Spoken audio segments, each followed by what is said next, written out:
Hello, I'm here with tonight's top story, a remarkable development at the intersection of technology, international politics, and humanitarian assistance that's unfolding in real time across Venezuela. In an unprecedented move following one of the most dramatic military operations in recent Western Hemisphere history, Elon Musk's SpaceX has announced it will provide free Starlink satellite internet service to the people of Venezuela through February 3rd.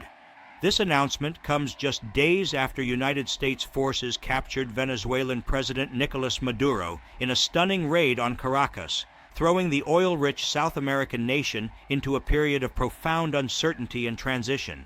Tonight, we'll examine what this technological intervention means for Venezuela's future, how it connects to the broader geopolitical shifts happening in the region, and what it tells us about the evolving role of private companies in international crises. Let me start with the immediate facts.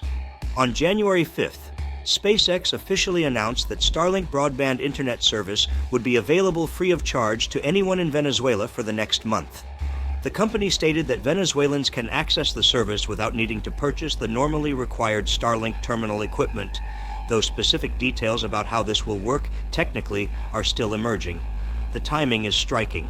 This announcement came just 2 days after the most consequential U.S. military action in Latin America in decades. To understand the full significance of this moment, we need to revisit what happened this past weekend.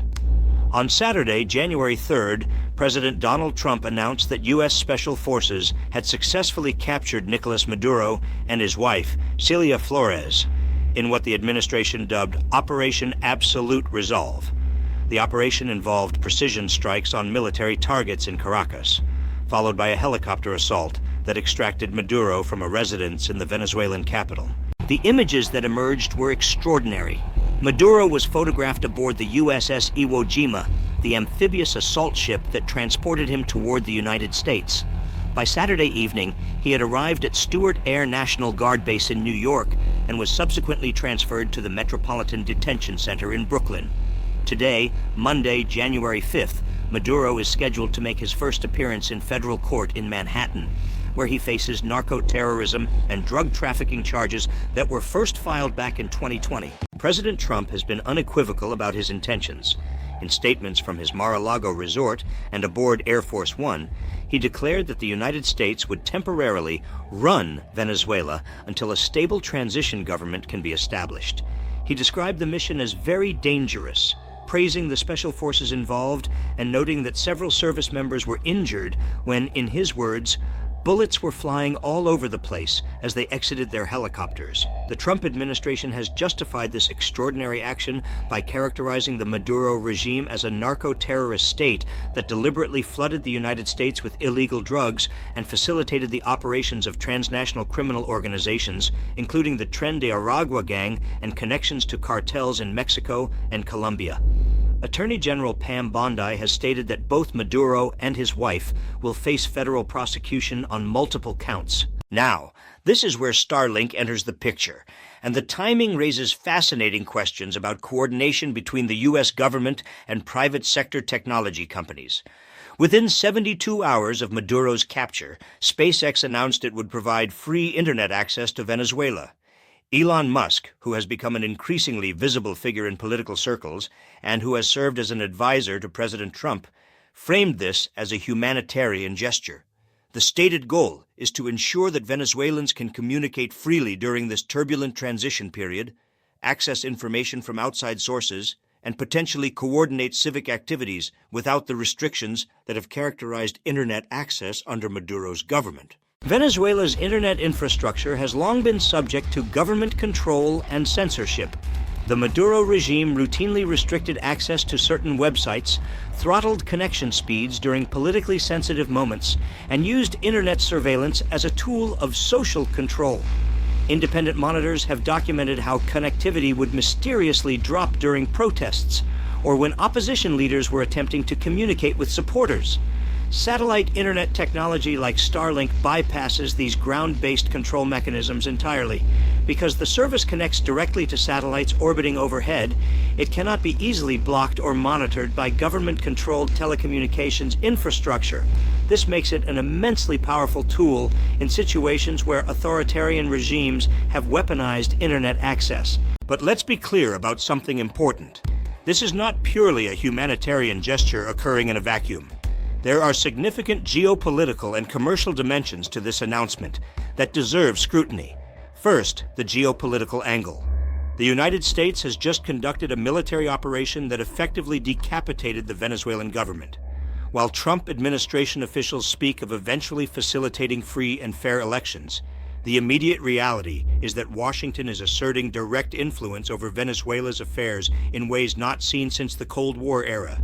Providing free internet access through an American company owned by one of the president's close associates is a form of soft power projection that extends U.S. influence into the daily lives of ordinary Venezuelans. Secretary of State Marco Rubio, who has been one of the most vocal advocates for aggressive action against the Maduro regime, has framed Venezuela as a test case for reasserting American leadership in the Western Hemisphere.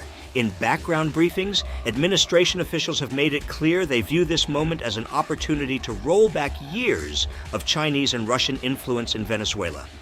Beijing and Moscow both developed close relationships with Maduro, seeing Venezuela as a strategic foothold in a region long considered America's backyard. Starlink's entry into Venezuela is part of this broader strategic picture. By providing connectivity that cannot be controlled by any potential Maduro loyalists or rival power brokers, the United States is essentially creating a parallel information infrastructure that it can influence, if not directly control. This could prove crucial in shaping the narrative about what comes next for Venezuela. Now, from a humanitarian perspective, there is genuine potential benefit here. Venezuela has experienced one of the most catastrophic economic collapses in modern history. Under Maduro's leadership, what was once South America's wealthiest nation descended into hyperinflation, shortages of basic goods, and a massive refugee crisis that has seen more than 7 million Venezuelans flee the country. That's roughly 1/4 of the entire population. The combination of economic devastation and political repression created an information vacuum. Independent journalism became nearly impossible.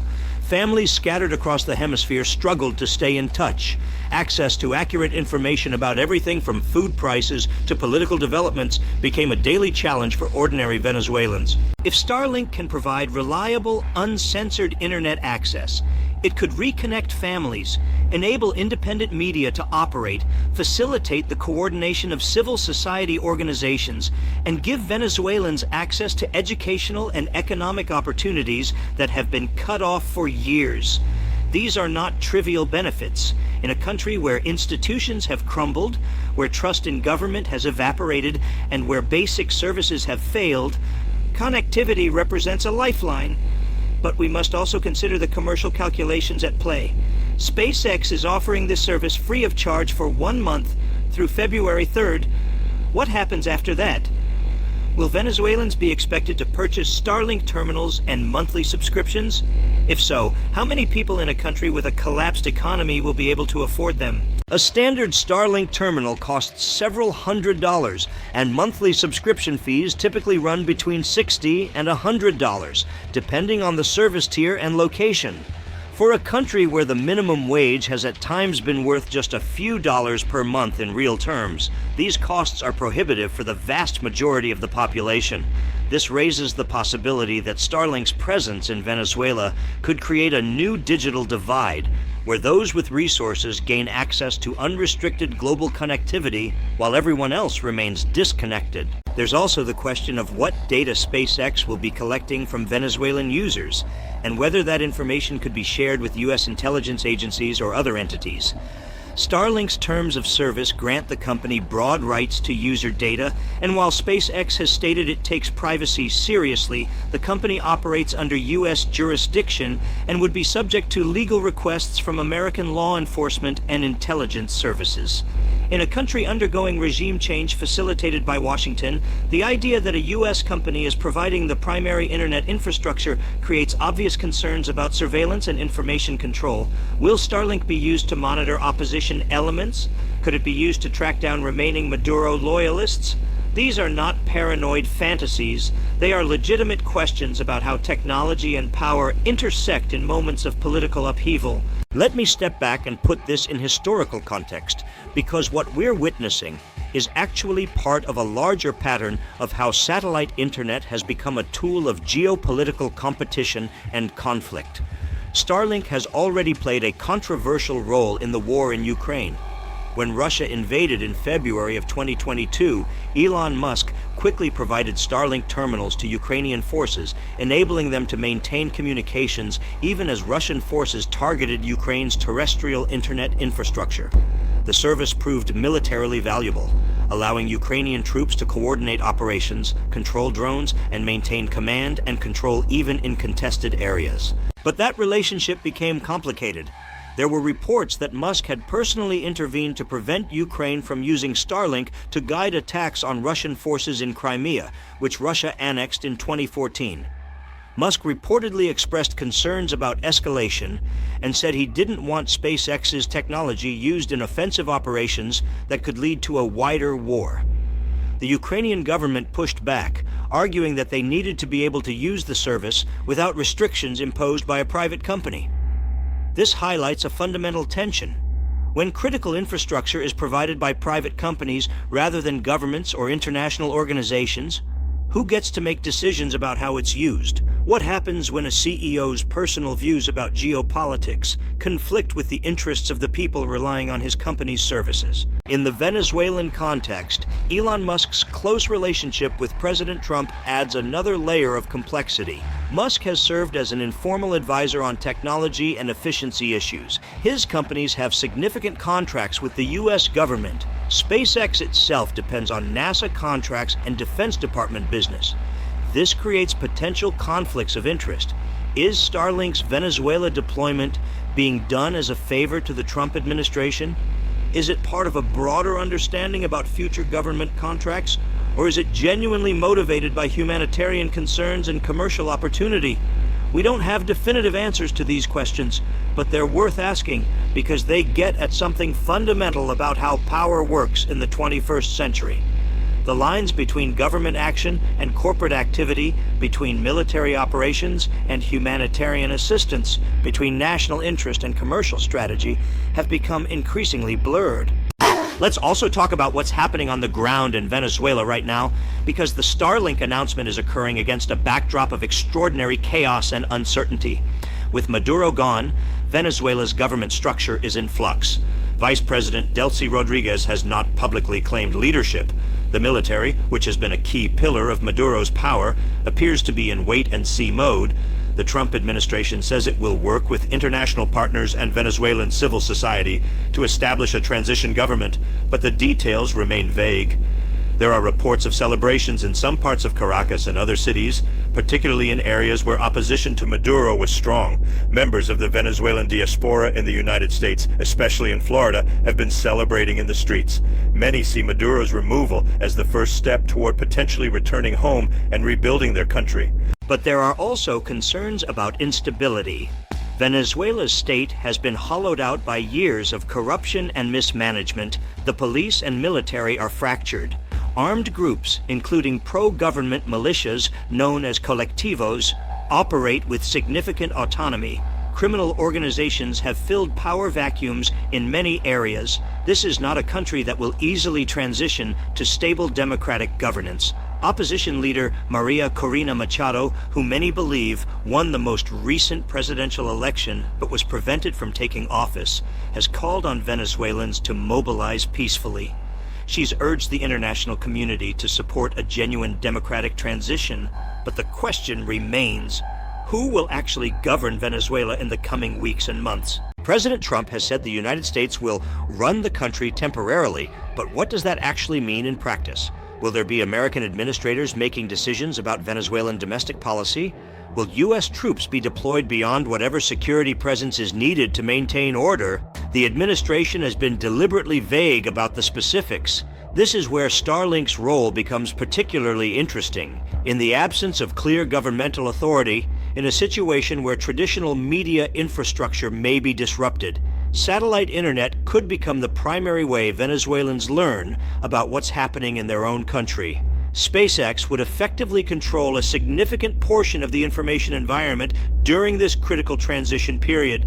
Now, let's consider the regional implications, because Venezuela's fate has ramifications far beyond its borders. Colombia, which shares a lengthy border with Venezuela, has absorbed millions of Venezuelan refugees.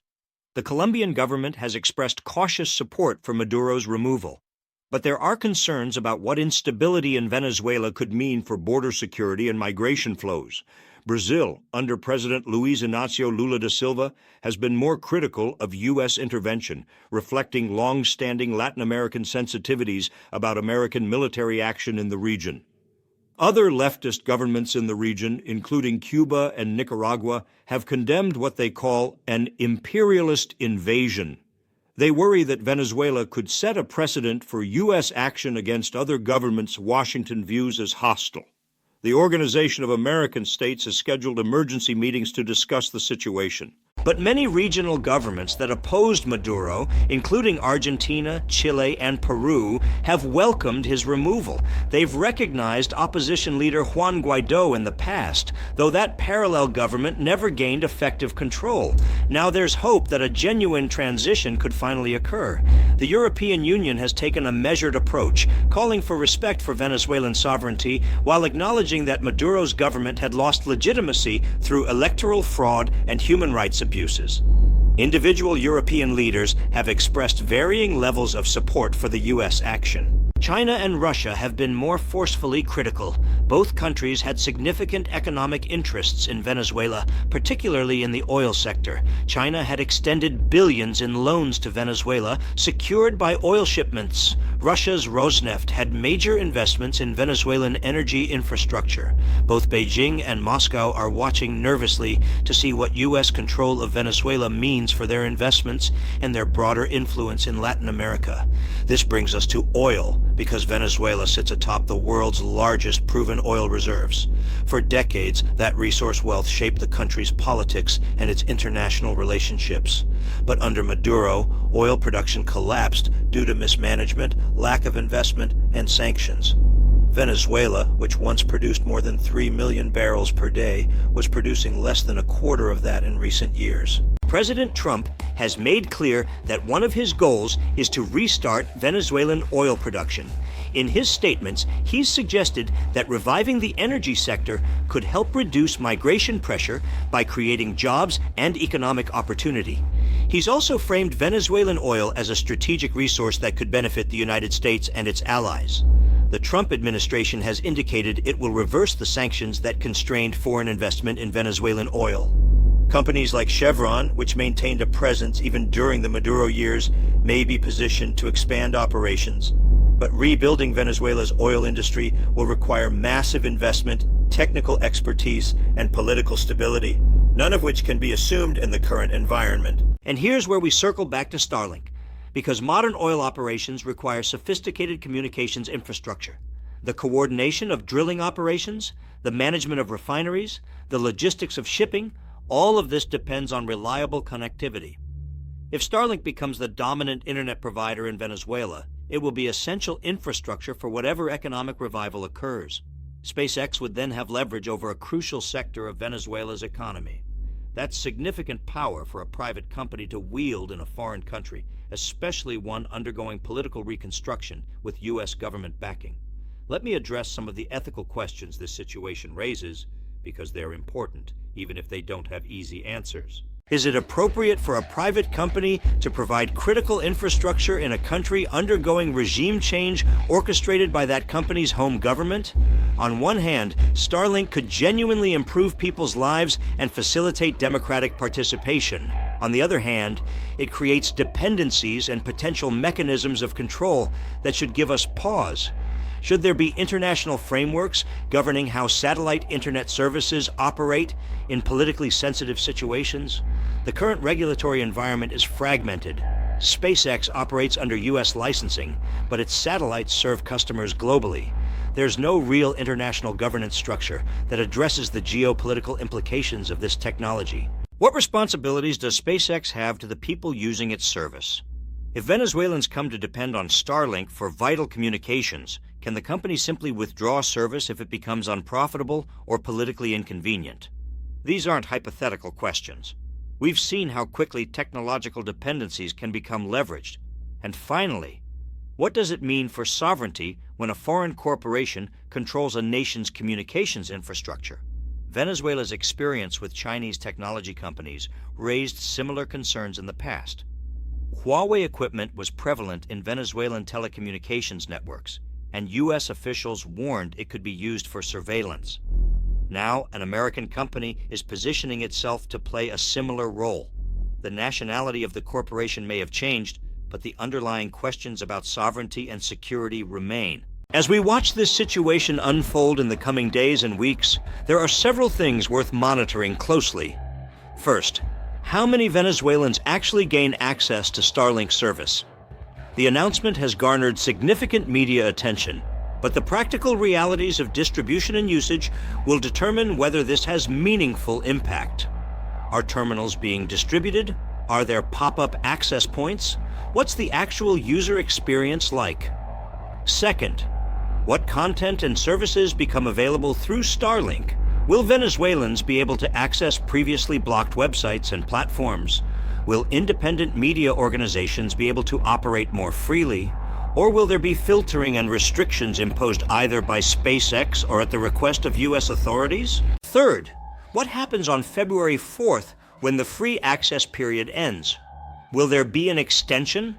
Will some kind of subsidized access continue? Or will this prove to have been a short-term publicity gesture with limited long-term impact?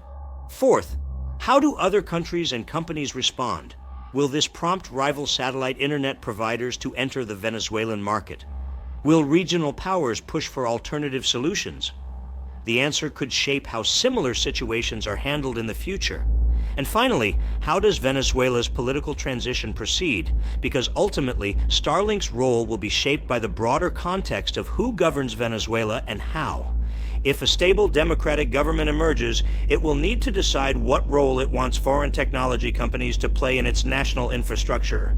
If chaos and fragmentation persist, Starlink could become a tool in the hands of competing factions. What we're witnessing is a case study in how technology, geopolitics, and corporate power intersect in the modern world.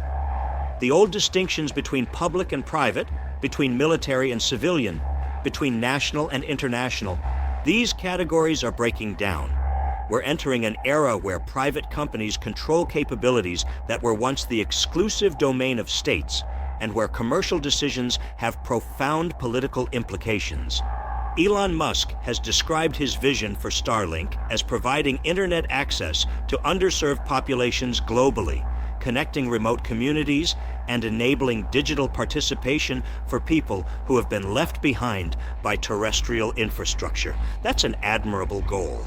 But when that vision is implemented in a country where the government has just been overthrown by a foreign military operation, we have to grapple with the more complicated realities of power and interest. Venezuela represents a test case. How this plays out will influence how similar situations are handled elsewhere. There are other countries with authoritarian governments where opposition movements might benefit from uncensored connectivity. There are other regions where conflict or instability has disrupted communications. The precedents being set in Venezuela right now will echo forward. As citizens and as observers of international affairs, we need to engage critically with these developments. We should welcome genuine humanitarian assistance and support for democratic values, but we should also ask hard questions about whose interests are being served, what new forms of dependency are being created, and whether the solutions to old problems might be creating new ones. The story of Starlink in Venezuela is just beginning. In the weeks and months ahead, we'll learn much more about what this technological intervention means in practice. Will it prove to be a transformative force for freedom and communication? Will it be a tool of geopolitical influence?